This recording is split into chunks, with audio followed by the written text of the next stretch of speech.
Polytechnic విద్యార్థులకు వీరికి సంఘీభావం తెలియజేయడానికి ఇక్కడికి వచ్చిన పూర్వ విద్యార్థులకు బీఆర్ఎస్ నాయకులకు ఇక్కడికి వచ్చిన పోలీస్ మిత్రులకు మీడియా మిత్రులకు అందరికీ పేరు పేరున నమస్కారం.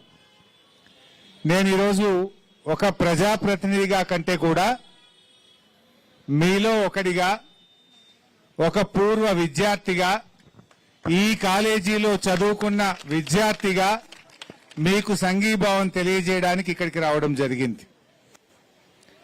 రేవంత్ రెడ్డి పాలన ఎట్లయిపోయిందంటే పిచ్చోడి చేతిలో రాయిలాగా మారిపోయింది.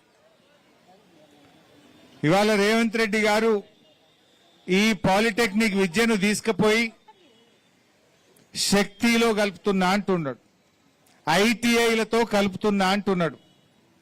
అసలు ఎందుకు కలిపిండో మీకు అర్థమైందా? అసలు ఏంటి ఆ శక్తి ఏంది, ఆ యూనివర్సిటీ ఏంటి? అసలు ఆ స్కిల్ యూనివర్సిటీ అనేది ప్రభుత్వ యూనివర్సిటీ కాదు. PPP model, public private partnership లో ఏర్పాటు చేసిందే స్కిల్ యూనివర్సిటీ. ఆ స్కిల్ యూనివర్సిటీ ఒక 3 ఏళ్ల దాకా రాష్ట్ర ప్రభుత్వం సహకారం అందిస్తుంది.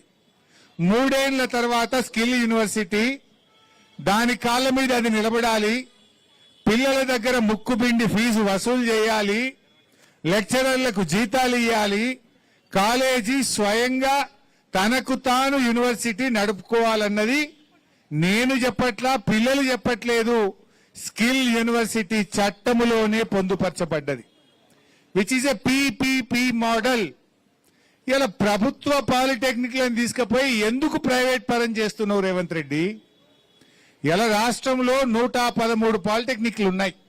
గవర్నమెంట్ అండ్ ప్రైవేట్ కలిపి 1,00,000 మంది పాలిటెక్నిక్ విద్యార్థులు చదువుకుంటా ఉన్నారు. ఈ రేవంత్ రెడ్డి తుగ్లక్ నిర్ణయంతో 1,00,000 మంది పాలిటెక్నిక్ విద్యార్థుల భవిష్యత్తు ప్రశ్నార్థకంగా మారబోతా ఉంది. ఇలా అర్థం చేసుకోవాల్సింది రేవంత్ రెడ్డి ఏం చేసే ప్రయత్నం చేస్తున్నాడు. దీని పేరు మీద ఈ 59 ప్రభుత్వ పాలిటెక్నిక్లను స్కిల్ యూనివర్సిటీకి ఇచ్చేస్తున్నాడు. Skill university is a private university which is not government. అంటే ఇవాళ ప్రభుత్వ ఆస్తులను, వందల వేల కోట్ల రూపాయల విలువ కలిగిన భూములను, భవనాలను, ఈ 59 పాలిటెక్నిక్లను ప్రైవేట్ కప్పజెప్పే కుట్ర చేస్తా ఉన్నాడు రేవంత్ రెడ్డి. రేపు వాళ్ళు ఏం చేస్తారు? ఈ పాలిటెక్నిక్ లో ఉన్నటువంటి